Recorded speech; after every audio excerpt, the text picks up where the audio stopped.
Good morning and happy Tuesday. So, I wasn't sure what to talk about this morning, but a couple of things came up. So, someone had messaged me about, having difficulty with their children, their relationships. And I'm not sure. I think the children that they were referring to was like in their preteens or teenage years, which could be tough, right? Regardless if it's female or male. But I wanted to relate it to some experiences I'm going with my own children. Now, my children are grown adults, and sometimes, one of my coworkers says, like, you're always a mom. You're always going to be the mom. There's always going to be issues. And so, my kids, they're really, really good, but, we don't always see eye to eye. There are beliefs or things that they have developed in their lives, rituals, routines, what have you, that don't necessarily align with mine, right? And so working with that can be very challenging. My daughter has different beliefs, and she has a child, and she's raising her child according to her beliefs and whatnot. And I'm torn because I want to respect her. She's a good mom. She's not doing anything harmful, but it's just different, right? And so backing off and allowing her to be the mom that she is and she wants to be, mistakes and all, because we're all human. We all make mistakes, right, as parents, and I think we get that twisted, but I'll get back to that in a second. And just trying to at the same time, I want to teach my grandson certain things, and I want to cherish certain moments, and that balancing act can be challenging, and finding unique ways to do that.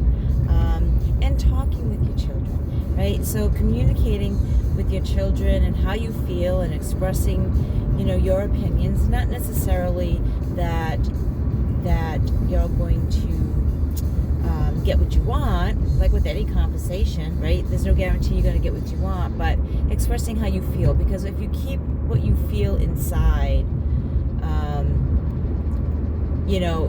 it accumulates, and you can form resentments. It can come out inside of your neck. It can come out in different ways that are not what you intend.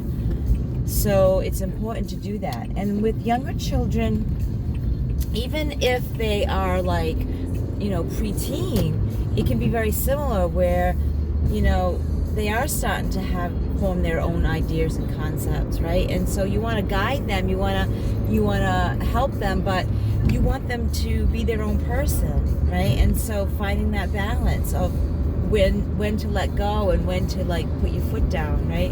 And so that can be very, very challenging. I think on top of that,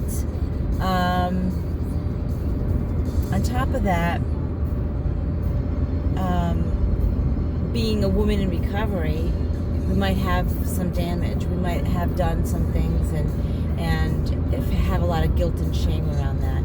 And so the challenge with that is going forward, living today and in the moment, and not trying to make up for the past mistakes, not allowing your children to throw that in your face, right?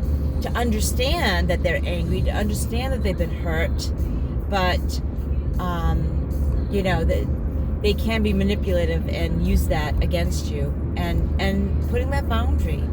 I know I messed up. I know I've hurt you, and going forward, I want to do better, and I am doing better, but I'm not going to live back there anymore. I'm not going to go back there, and I'm not going to try to make up to you for all the hurtful things that I've done or may have caused you, because that's not how it works, right? That doesn't work, and then that's not healthy for either one of you, or either one of us. If you're talking to each other, it's not healthy for either one of us. It's not going to help us to grow in our relationship. And you might not see that right now, but me being the adult, I'm here to tell you that we need to go forward. right? And bringing up the past is not healthy. If it's something that you want to talk about, maybe a therapist is a good idea, right? For both of you. Someone who's unbiased, who's an outsider, who's not caught in the thick of it, could be helpful.